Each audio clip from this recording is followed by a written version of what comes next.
माँ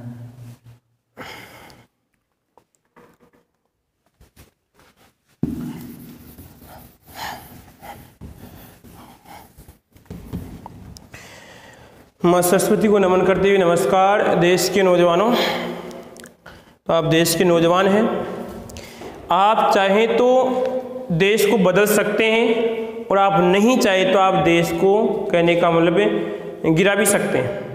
समझ रहे बात को? इसमें तो युवा शक्ति इतनी मजबूत होती है कि कहने का मतलब आप चाहें जिसे हिला सकती है।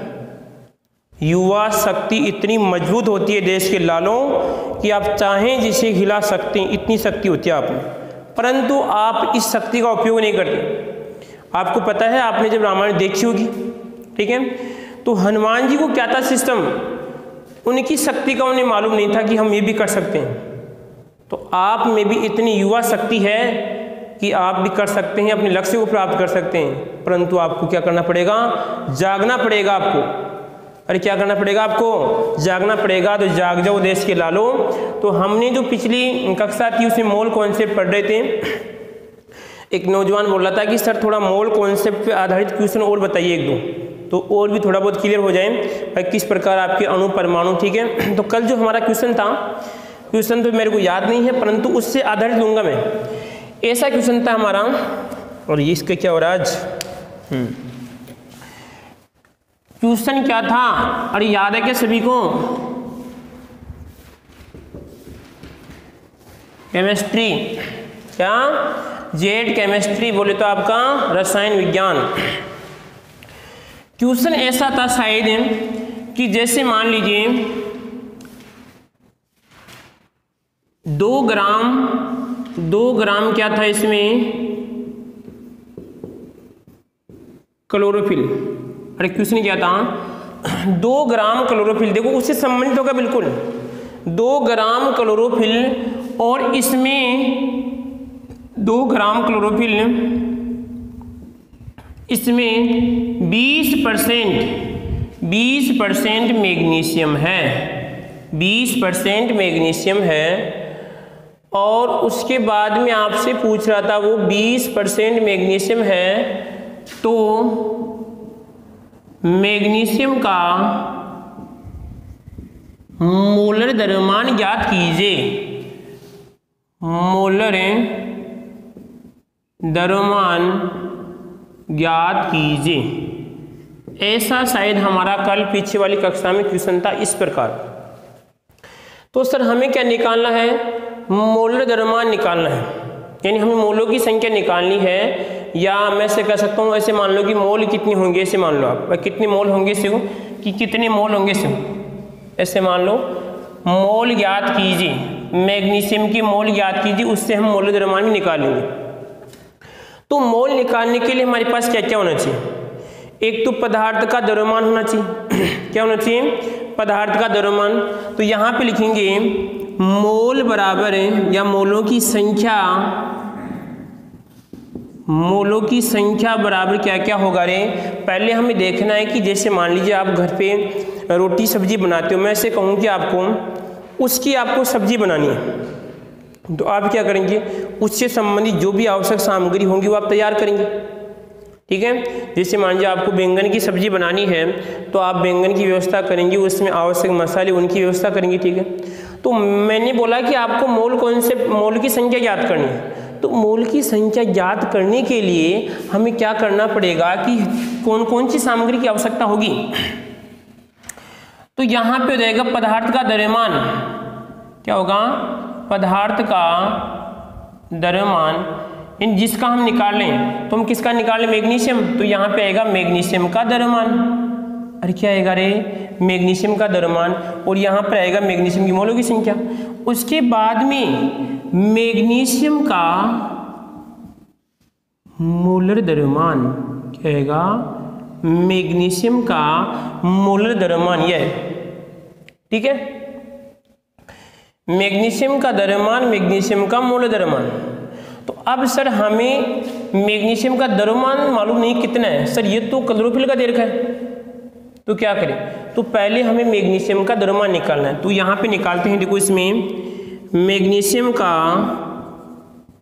द्रव्यमान। अब इधर देखो, इसमें जब ये कह रहा है कि 2 ग्राम क्लोरोफिल, इसमें आपका मैग्नीशियम, हमें पता है कि मैग्नीशियम में क्लोरोफिल होता है, इसमें 2 ग्राम है तो 20% क्या है, मैग्नीशियम है।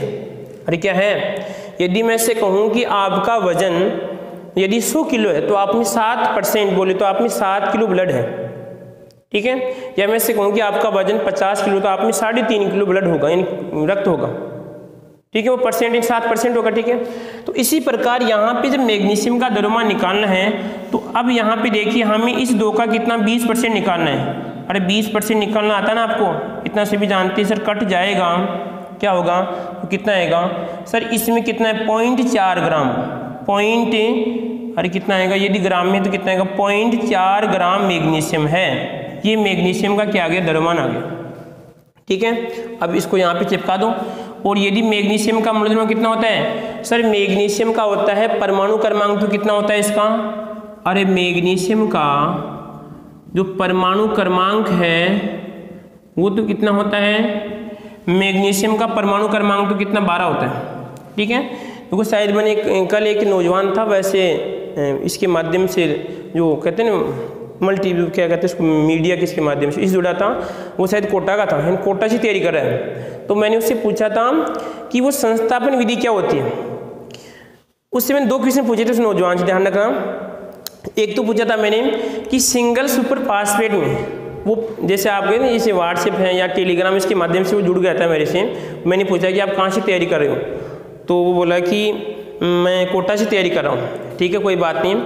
तो मैंने उससे पूछा कि चलो हम आपका तैयारी देखते हैं कितनी कैसी तैयारी चल रही है। तो मैंने उससे पूछा कि सिंगल सुपर फास्फेट में कितना % सल्फर होता है, तो उसने ये तो बता दिया कि 11-12% होता है, ठीक है। परंतु मैंने उससे पूछा कि भाई उस जो सूत्र होता है, सूत्र में तो सल्फर है ही नहीं। नौजवान कहता है कि हमें तो यही बताया गया है, ऐसा बोला वहाँ पे। चलो कोई बात नहीं। फिर मैंने इसको दूसरा क्वेश्चन पूछा कि संस्थापन विधि क्या होती है, संस्थापन विधि क्या होती है। तो उस नौजवान ने उसका आंसर दिया सुबह, इन बोले तो लगभग 12 घंटे बाद में। इसका मतलब सोचिए कि जो अन्य जो वहां से तैयारी कर रहे हैं नौजवान, उनकी तैयारी कैसी। इसका मतलब नहीं कि कोटा जाने से पढ़ेंगे तो आपकी तैयारी होगी, कोटा जाने से तैयारी नहीं होगी। मैं कहूँ कि जैसे आपकी बड़ी बड़ी कोचिंग है, उन बड़ी बड़ी कोचिंग में जाने से तैयारी नहीं होती, पढ़ेंगे तो ही तैयारी होंगे। यदि आप बिल्कुल छोटी कोचिंग में भी जाते हैं और वहाँ पर भी रेगुलर पढ़ते हैं तो सिलेक्शन के चांसेस ज़्यादा होते हैं। बात समझ रहे, ठीक है। तो जो मुख्य बात थी, मेरा कहने का मतलब कि पढ़ने पे ज़्यादा हमें ध्यान देना है। तो मैग्नीशियम का परमाणु क्रमांक कितना सर, 12 है। तो इसका मौल्य द्रव्यमान कितना होगा, इसका सर इसका दुगना होता है, कितना, लगभग 24, कितना होता है, इसका 24 होता है, ठीक है। तो सर अब लिख सकते हैं हमारे पास पूरा सामान तैयार है, अब सब्जी बनाने की आवश्यकता है, तो बना लो भाई फुर्ती से। सर इसका तो कितना आएगा, 0.4 ग्राम आएगा, और नीचे कितना आएगा इसे बताओ, 12 का 24 कितना आएगा, 24। अब इसको हल कर लो यहाँ पे, तो मोलों की संख्या आ जाएगी। तो मोलों की संख्या यहाँ पे कितना होता है भाई, 1 मोल का द्रव्यमान कितना होता है, 24 होता है। तो सर इसमें हट जाएगा, तो यहाँ पे कितना आएगा, 4। उसके बाद में क्या कर लो, इन 4 के काटते हैं तो कितना आएगा, और 4 की 24, 1 बटा कितना 60। अब हल कर लो, तो यहाँ पे जाता है कि भाग, सर नहीं जाता है तो 0 चिपका दो। उसके बाद में यहाँ पर क्या करो, फिर जा रहा है कि सर एक बार गया, कितने बच गए, 40 बच गए। 40 में कितनी बार जाएगा, फिर देखो यहाँ पे लगभग आपकी 6 बार, कितनी बार जाएगा। तो मोलों की संख्या कितनी है इसे बताओ, मोलों की संख्या आपकी 1 पॉइंट कितनी, 0.1 आपकी 6 मोलों की संख्या होगी, ठीक है। और कोई दिक्कत है यार किसी को इसमें। इसी प्रकार आपसे पूछ सकता है कि इसमें परमाणु की संख्या कितनी है, इस मैग्नीशियम में परमाणु की संख्या। तो परमाणु की संख्या कैसे निकालेंगे, यहाँ पे आएगा परमाणु की संख्या कैसे निकालेंगे। तो परमाणु की संख्या क्या करते हैं सर, आपका मोलों की संख्या को n से गुणा कर दो, उस गादरों से गुणा कर दो। तो यहाँ पर आएगा मोलों की संख्या इंटू Na। अब देखो ये बातें पीछे बता चुका हूँ मैं। तो यहाँ पे सर कितना है, 1.16 इंटू 6.022 इंटू 10 की घात कितना, 23। इससे गुणा करते हैं, जो भी आपका आंसर आएगा क्या होगा, इसमें इन परमाणु की संख्या होगी। तो निकाल लो। और निकालना चाहती हो तो भाई कितना होता है, लगभग कितने होते हैं, 16 पंजे 80, और 16 छिगाने कितने होते हैं आपके 96। इसको तो हटा रहे हैं यहाँ से, तो यहाँ पे आएगा 96 कितना आएगा, 96 के आसपास आएगा। इसमें 2 अंक छोड़ के लगाते हैं तो तो यहाँ पे आएगा 10 टू पावर कितना आएगा, इसमें 23 आएगा। और यदि आप इसको इधर लेना चाहते हैं पॉइंट को, तो आप क्या कर दो, इसको 10 से गुणा कर दो और 10 से गुणा कर दो। इसको हटाना चाहते हैं, हटाने का तरीका देखो, इसमें 9 पॉइंट कितना कर लो, इसमें 6 कर लो। और यहाँ पे कि सर यदि अगर मान लीजिए पॉइंट इधर जा रहा है तो अब 10 गुना हो गया भाग होगा, ये तो कोई दिक्कत नहीं। 10 टू पावर कितना आपका 23 है। तो यदि मैं क्या करता हूँ सर, इसमें 10 से गुणा करना पड़ेगा मेरे को, तो इधर से आएगा तो यहाँ पे कितना हो जाएगा, इसमें 22। ये आपका इसका आंसर होगा। ठीक है, तो ये किसकी होगी, इसमें परमाणु की संख्या होगी। तो इस प्रकार हम जो और भी क्वेश्चन है, और क्वेश्चन देखते हैं। देखो यहाँ पर और भी क्वेश्चन देख रहे हैं, रखन कहाँ पे गया इसमें क्या, देखो एक क्वेश्चन में देखो आगे में, जैसे यहाँ पर मैं ऐसे पूछता हूँ कि लगभग 100 107 ग्राम आपकी केस में चांदी है। क्या है, 107 ग्राम चांदी है। तो इस 107 ग्राम चांदी के अंदर यदि आपसे पूछें कि मोलों की संख्या कितनी है, मोलों की संख्या कितनी है, तो यहाँ पे देखिए अब सर मोलों की संख्या निकालने के लिए कि 100 कितनी है, 107 ग्राम चांदी है, मैं से पूछ रहा हूँ कि मोलों की संख्या कितनी होगी, मोलों की संख्या कितनी होगी। एक क्वेश्चन तो ये। तो मोलों की संख्या निकालने का वही फॉर्मेट है सर, क्या होना चाहिए, पदार्थ का द्रव्यमान होना चाहिए और मोलर द्रव्यमान। तो यहाँ पे आएगा मोलों की संख्या बराबर है, यहाँ पे आएगा पदार्थ का द्रव्यमान और नीचे आएगा इसमें मोलर द्रव्यमान। क्या आएगा, मोलर द्रव्यमान आएगा। तो सर पदार्थ का कितना है, 107 पॉइंट जो भी है, जीरो के जो भी मान लो, ठीक है। परंतु इस चांदी का, चांदी बोले तो आपका Ag, तो यहाँ पे जाएगा Ag बोले तो आपका 47, तो लगभग 107 होता है। कितना होता है इसका, 107। तो यहाँ पे कितना आएगा, 107। तो इसका मतलब कितना, ये 1 मोल है। कितना है, ये 1 मोल है। समझ रहे बात को इसमें। अब आपसे ऐसे पूछें कि यदि ये 1 मोल है और इस 1 मोल में परमाणु की संख्या कितनी है, तो सर हम जानते हैं कि 1 मोल बराबर क्या होता है रे, 1 मोल बराबर आपका Na होता है। तो कितना हो जाएगा इसमें, 6.022 इंटू 10 की घात कितना आपका 23 होता है। अरे कोई दिक्कत किसी को इसमें। अब यदि आपसे पूछें कि इस चांदी के एक परमाणु का द्रव्यमान कितना होगा, अगला क्वेश्चन है कि चांदी के एक परमाणु का द्रव्यमान कितना होगा, तो यहाँ पे क्या करना पड़ेगा, तो यहाँ पे आएगा एक परमाणु का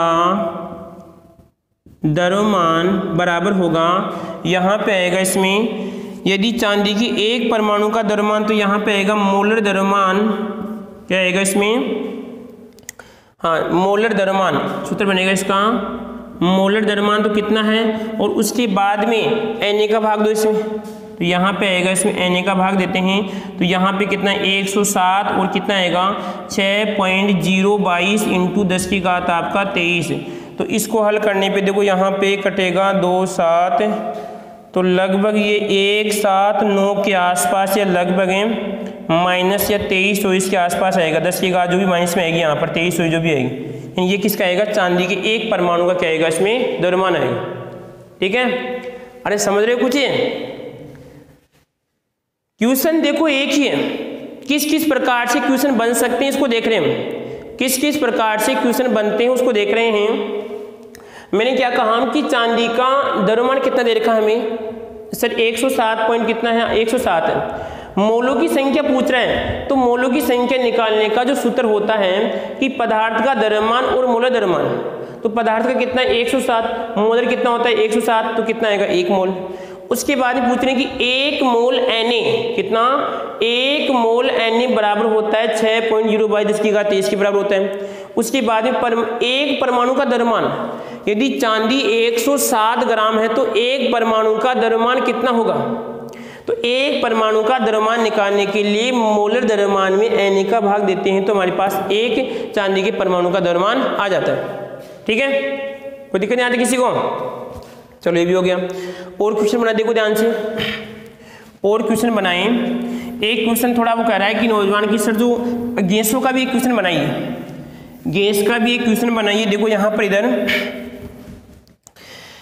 इस गैस का अगर क्वेश्चन बनाए, ऐसे मान लीजिए कोई गैस है, उस गैस की अगर मैं बात करता हूँ, यहाँ पे क्वेश्चन है गैस का आयतन दे रखा आपको, यहाँ पे लिखते हैं क्वेश्चन को, गैस का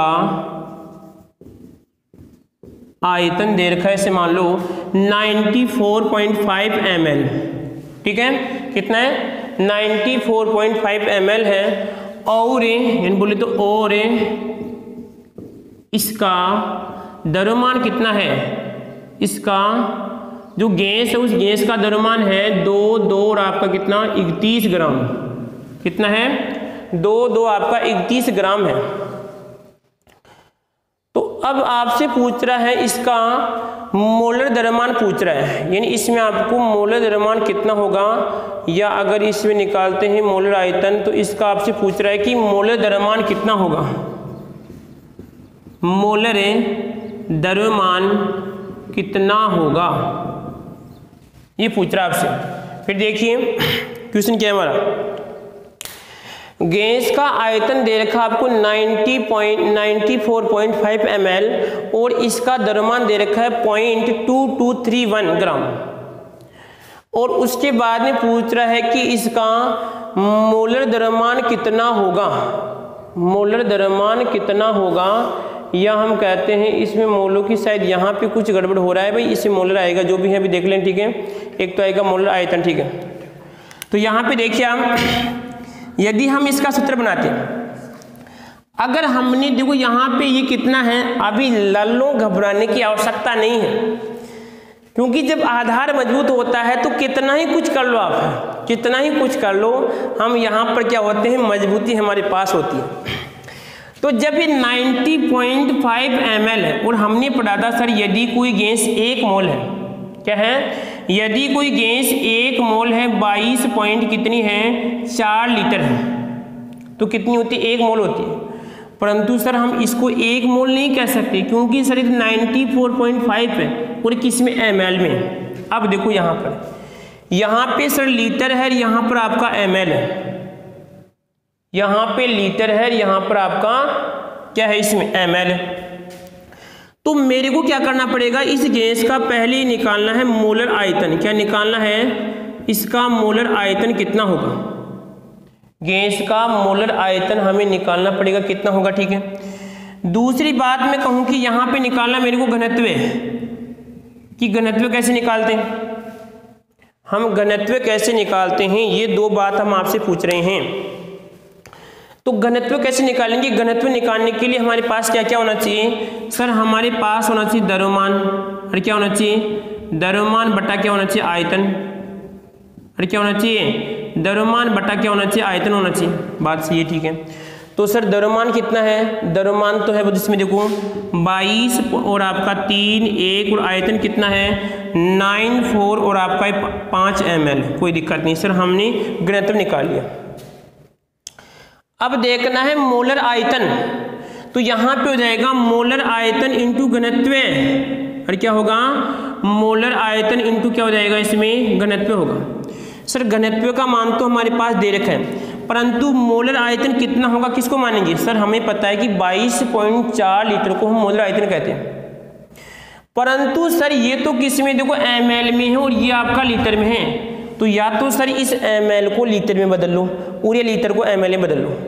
तो मैं क्या करूंगा, इस लीटर को ml में बदलने के लिए 1000 से गुणा करते हैं, तो यहाँ पे आ जाएगा देखो इसमें कितना हो जाएगा, इसमें 1000 इंटू यानी 22 पॉइंट कितना आएगा इसमें 4 इंटू 1000 और उसके बाद में कितना हो जाएगा घनत्व है लगभग इसमें 2 2 3 1 उसके बाद में 94 पॉइंट और आपका ये 5 ml। ध्यान रखना देश के नौजवानों क्या कि हमेशा समान भौतिक राशि कटती है, यदि ये भी ml में है तो ये भी ml में होगा, इस बात का ध्यान रखना। यदि आप इसे लीटर करते हैं ml करते हैं तो एक घास काटने का काम होगा, कुछ नहीं होगा, जो होना चाहिए वो नहीं होगा, ठीक है।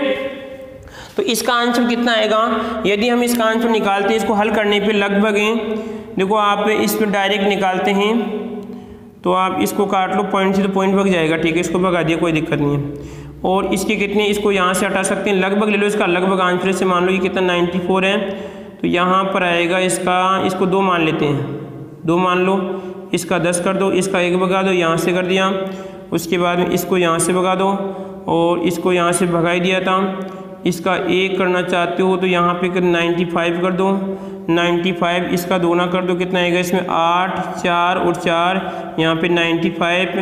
अब 95 का तो यहाँ से इसको काट दो आप, 5 से काटते हैं 19 और इसका कहता है 20 आएगा, तो यहाँ पे 19 का भाग दें कितना आएगा भाई इसमें, तो 19 का देखो 20 से 20 कट जाए लगभग माने तो एक बार है, तो एक बार आएगा लगभग। इसका आंसर आएगा अगर यहाँ पे मानते हो तो 19 कम लाभ का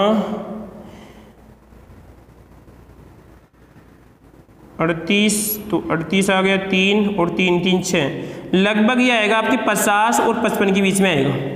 50 और 55 की इसकी कैलकुलेशन आप करना जो भी है, ठीक है। 50 और 55 के बीच में हमारा इसका आंसर आएगा। समझ रहे बात को? इसमें भाई कैलकुलेशन कर सकते हैं, कोई दिक्कत नहीं, कैलकुलेशन काम आपका है। तो यहाँ पे 50 और 55 के बीच शायद लगभग आंसर बनता है इसका 53 या 52 के आसपास का आंसर बनेगा, ठीक है। तो इस प्रकार हम क्वेश्चन को कर सकते हैं, ठीक है। और देखो यहाँ पे आगे और देखिए एक क्वेश्चन और बनाए, मान लीजिए यह बहुत है फिर, अरे चलो फिर आगे वाली जो हमारी कक्षा होगी उस आगे वाली कक्षा में हम पढ़ेंगे जो आपका परमाणु द्रव्यमान है और जो आपका परमाणु क्या है, आपका परमाणु द्रव्यमान है और जो अणुभार है या हम कह सकते हैं तुल्यांक की भार, इन तीनों को ध्यान से समझेंगे। देखो ध्यान रखना एक बात का इसमें, एक बात कौन सी कि यदि आप एक तो चीज़ को रट के पढ़ें, यदि आप एक तो चीज़ को क्या करते हैं रट के पढ़ें, रट के पढ़ने से क्या होगा कि आप साल भर तैयारी कर लो, वापस वही समस्या कि इसका आंसर कैसे है। तो प्रत्येक चीज़ को बारीकी से पढ़ लो आप। अगर आप तैयारी अगर मान लीजिए एक साल में बढ़िया ढंग से करते हैं तो आप हर जो केमिस्ट्री संबंधी एग्जाम होती है उसमें आपका जो बेस तैयार होगा तो आसानी से क्लियर कर सकते हैं। देखो यदि आप सुपरवाइजर की तैयारी कर रहे हैं तो उसमें भी केमिस्ट्री आती है। मैंने कल ही बताया कि क्वेश्चन नौजवान से क्वेश्चन पूछा, ठीक है, तो उससे क्वेश्चन पूछा तो यहाँ पे सिस्टम ये था कि भाई सिंगल सुपर फॉस्फेट में उसने बता तो दिया, देखो ये तो रटा हुआ था बिल्कुल भाई, ये तो जो आपका पेपर उसमें लिखा हुआ कि 11 से 12% होता है। मैंने उससे पूछा भाई सिंगल सुपर फॉस्फेट में, चलो आपकी बात सही है, परंतु सूत्र में तो कहीं पर ऐसा होता ही नहीं। तो उस नौजवान ने कहा कि हमें तो यही पढ़ाया गया है, तो ऐसे तैयारी नहीं करनी है। मैं मानता हूँ कि आपको सब्जेक्ट का नॉलेज नहीं लेना, परंतु इतना तो लो कम से कम आपका आंसर का क्वेश्चन का आंसर आ जाए इसमें। यदि मान लीजिए ऐसा क्वेश्चन आ गया उसमें परसेंट पूछ रहे हैं तो आप सूत्र पूछ ले फिर क्या होगा, सिंगल सुपर फॉस्फेट का यदि आपसे सूत्र पूछे तो क्या होगा, क्या उसमें सल्फर आएगा नहीं आएगा, ठीक है। तो यहाँ पर तैयारी करो, आपके अनुसार बढ़िया तैयारी होनी चाहिए, ठीक है। बाकी कक्षा हमारी क्या होगी फिर आगे होगी।